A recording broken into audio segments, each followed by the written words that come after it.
শেখ হাসিনা এসব নির্দেশনা পাওয়ার পর আওয়ামী লীগ নেতৃবৃন্দের ভেতরে ব্যাপক আলোড়ন তৈরি হয়েছে। একে, তাদের সভানেত্রীর ভেতরকার আত্মবিশ্বাস তাদের ভেতর সংক্রমিত হয়েছে, আর তাদের কাছে মনে হয়েছে যেহেতু শেখ হাসিনা 5ই আগস্টের পর আগে কখনোই বলেন নাই যে দেশে ফিরে যাওয়ার পরিস্থিতি তৈরি হয়েছে, দেশে ফিরে যাওয়ার মানসিক বাস্তবিক আইনি প্রস্তুতি নেওয়া শুরু করা দরকার, কাজেই এই পরামর্শটি, এই যে শীর্ষ নেতৃবৃন্দের সভায় শেখ হাসিনার এই নির্দেশনাকে অত্যন্ত ইঙ্গিতবাহী বলে এবং ইতিবাচক বলে আওয়ামী লীগের শীর্ষ নেতৃবৃন্দ মনে করছেন। আওয়ামী লীগ সভানেত্রী শেখ হাসিনা 2024 সালের 5ই আগস্টের পর প্রথমবারের মতো তার দলীয় নেতৃবৃন্দের সঙ্গে এক সভায় দলীয় নেতাদেরকে দেশে ফিরে যাওয়ার মানসিক এবং বাস্তবিক প্রস্তুতি গ্রহণ করতে বলেছেন। শেখ হাসিনা এই সভায় এতটা আত্মবিশ্বাসের সঙ্গে দেশে ফিরে রাজনৈতিক কর্মকাণ্ডে সক্রিয় হওয়ার পরামর্শ দিয়েছেন তার দলের শীর্ষ নেতৃবৃন্দকে যে আওয়ামী লীগের শীর্ষ নেতাদের অনেকেই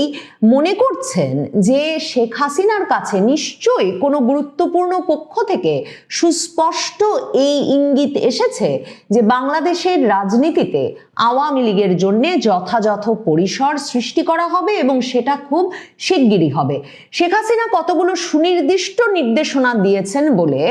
ওই সভায় উপস্থিত বিভিন্ন জনের সূত্রে জানা যাচ্ছে। সভাটি অনুষ্ঠিত হয়েছে ভার্চুয়ালি, বাংলাদেশ থেকে বিভিন্ন নেতা কর্মীরা সংযুক্ত হয়েছিলেন, শীর্ষ নেতৃবৃন্দরা সংযুক্ত হয়েছিলেন কলকাতা থেকে, আর দিল্লি থেকে সংযুক্ত হয়েছিলেন শেখ হাসিনা নিজে। কলকাতায় এক প্রেসিডিয়াম সদস্যের বাসায় আওয়ামী লীগের কার্যনির্বাহী পরিষদের কয়েকজন সদস্য সহ শীর্ষ নেতারা বসেছিলেন এ সভায়। শেখ হাসিনা সেখানে সরাসরি নির্দেশনা দেন যে একদিকে যেমন দেশে যে নেতাকর্মীরা আছেন তাদেরকে সক্রিয় করে তুলতে হবে যাতে সামনেই যে স্থানীয় সরকার নির্বাচন আসছে সে নির্বাচনে আওয়ামী লীগের তরফে তারা অংশ নিতে প্রস্তুত থাকেন। শেখ হাসিনা আওয়ামী লীগের নেতা কর্মীদের বিচারালয়ে আদালতে সক্রিয় ভূমিকা রেখে, মানে আইনি পরামর্শের দিক থেকে সক্রিয় হয়ে জামিনের ব্যবস্থা করা, সেখানে মামলা লড়ার ব্যাপারে সক্রিয় হওয়া এবং নেতা কর্মীদেরকে বিভিন্ন মামলায় যে তারা মাসের পর মাস আটক আছেন সেই আটকাবস্থা থেকে ছাড়িয়ে আনার জন্য নেতাদেরকে সক্রিয় হতে পরামর্শ দিয়েছেন।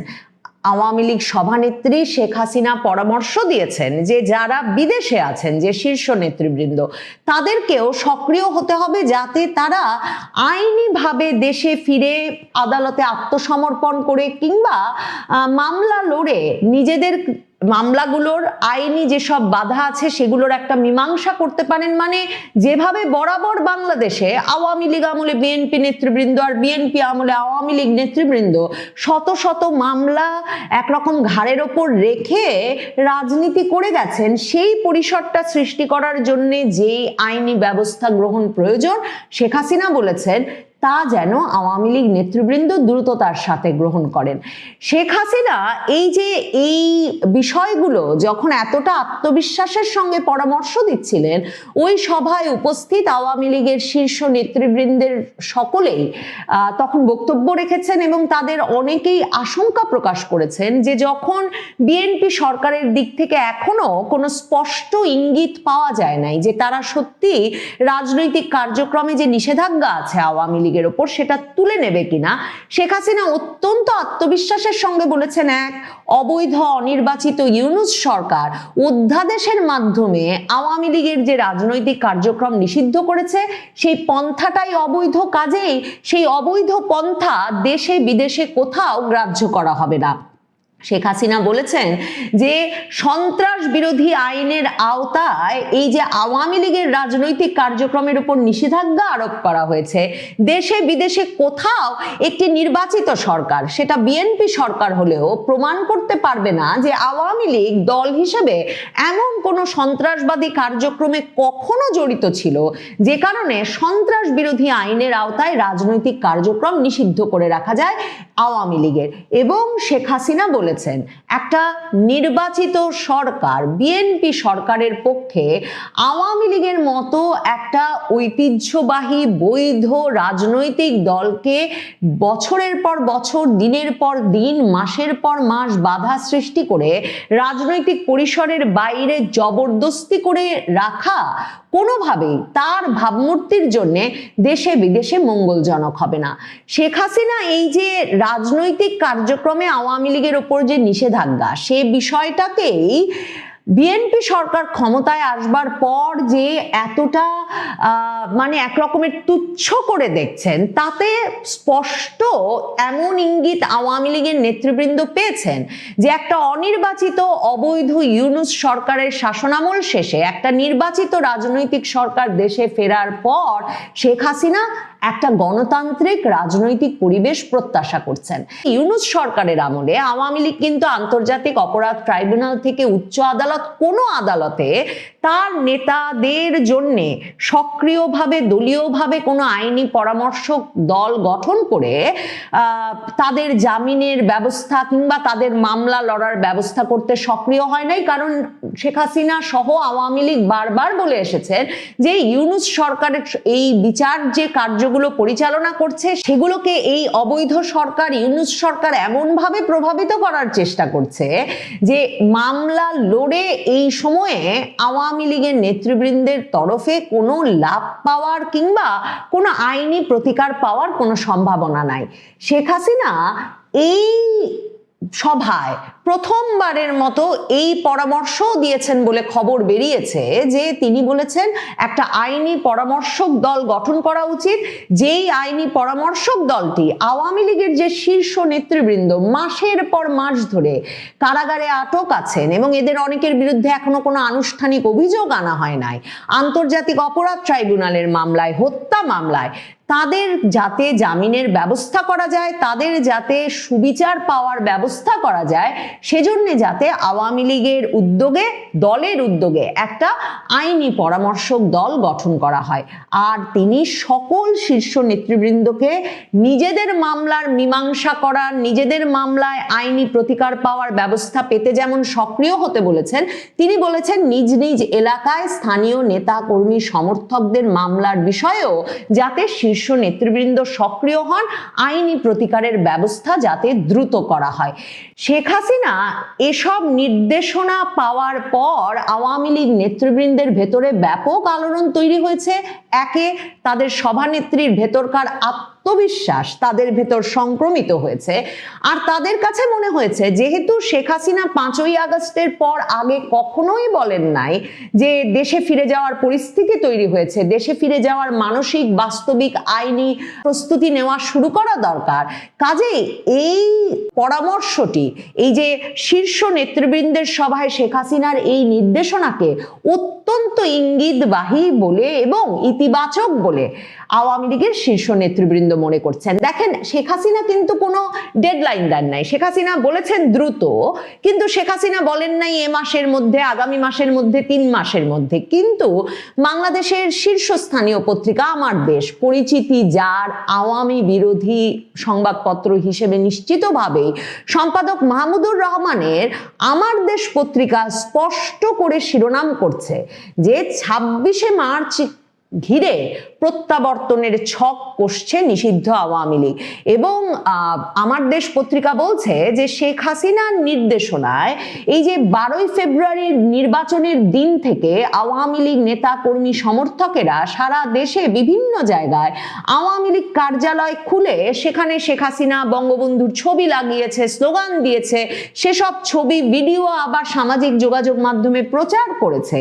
আমার দেশ পত্রিকা বলছে সারা দেশের অন্তত 39টি জায়গায় আওয়ামী লীগ কার্যালয় খুলে ফেলেছে 12 তারিখ থেকে। আমার দেশ বলছে এটা একটা বড় নিশানা যে আওয়ামী লীগ খুব শিগগিরই রাজনীতিতে ফিরছে এবং সক্রিয়ভাবে ফিরছে এবং প্রশাসন তাদেরকে সেভাবে বাধাগ্রস্ত করছে না। যদিও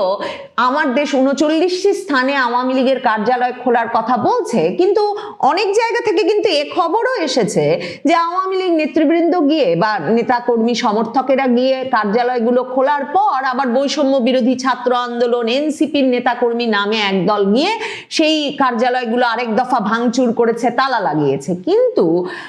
এই যে আওয়ামী লীগের কার্যালয় খোলা সারা দেশে, সেটা যে আওয়ামী বিরোধী রাজনৈতিক শিবিরে বড় ধরনের আশঙ্কা, আতঙ্ক এবং উদ্বেগ তৈরি করেছে, সেটা আমার দেশ পত্রিকা স্পষ্ট করে লিখছে। আমার দেশ পত্রিকা বলছে 26শে মার্চে জাতীয় স্মৃতিসৌধে ফুল দেওয়ার মাধ্যমে আনুষ্ঠানিক প্রত্যাবর্তন ঘোষণার পরিকল্পনা নাকি আছে আওয়ামী লীগের। আমার দেশ বলছে শেখ হাসিনা তাই খুব শিগগিরই 26শে মার্চের কর্মসূচি ঘোষণা করবেন। সম্ভবত এই যে 21শে ফেব্রুয়ারিতে দেশের বিভিন্ন জায়গার শহীদ মিনারে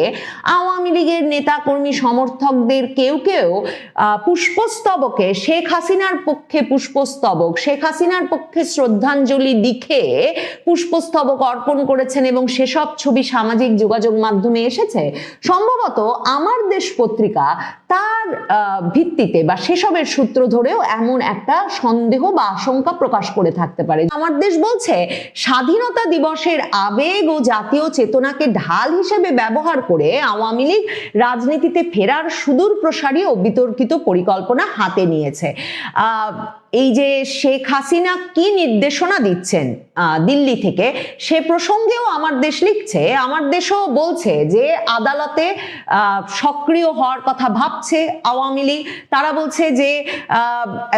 পরিকল্পনার অংশ হিসেবে দিল্লি থেকে শেখ হাসিনা অনলাইন প্ল্যাটফর্মের মাধ্যমে এই নির্দেশনা দিয়েছেন যে পলাতক মাঝারি ও তৃণমূল পর্যায়ের নেতারা দেশে ফিরবে এবং তাদের কৌশল হলো দেশে ফিরে আত্মসমর্পণ বা গ্রেফতার হওয়া, এরপর জেলখানাকে কেন্দ্র করে নেতা কর্মীদের আবেগ জাগিয়ে তোলা এবং আদালতের বারান্দায় হাজির হওয়ার সময় গণমাধ্যমের একাংশকে ব্যবহার করে একটা মজলুম ইমেজ তৈরি করা। এছাড়া জেলে থাকা নেতাদের ঘিরে নিজ বলয়ের নেতাকর্মীদের উজ্জীবিত করা এবং পরিবারের সদস্যরা নিয়মিত জেলখানায় গিয়ে দেখা করার মাধ্যমে দলীয় যোগাযোগ বাড়ানো। এসব প্রসঙ্গে কিন্তু ওই সভায় কথা হয়েছে। বরিশালের একজন সাবেক সংসদ সদস্য আদালতে গিয়ে আত্মসমর্পণ করেছেন এবং জামিন পেয়েছেন।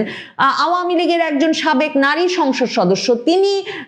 কয়েক মাস জেল খাটার পর সম্প্রতি জামিন পেয়েছেন। এই ইঙ্গিতগুলোকে অত্যন্ত ইতিবাচক হিসেবে দেখা হচ্ছে এবং এই আলাপটা হয়েছে যে আওয়ামী লীগের নেতৃবৃন্দকে, শীর্ষ নেতৃবৃন্দকেও দেশে ফিরে আইনিভাবে তাদের বিরুদ্ধে মামলাগুলো মোকাবেলা করতে হবে, যাতে তাদের দেশে থাকার নেতা কর্মী সমর্থকেরা আস্থা পান যে তারা যে জুলুমের মধ্য দিয়ে গেছেন তাদের নেতারাও সেই জুলুমের মধ্য দিয়ে যেতে একরকমের প্রস্তুত। আমার দেশ পত্রিকা বলছে যে বিএনপির উচ্চ পর্যায়ের একাধিক দায়িত্বশীল সূত্রের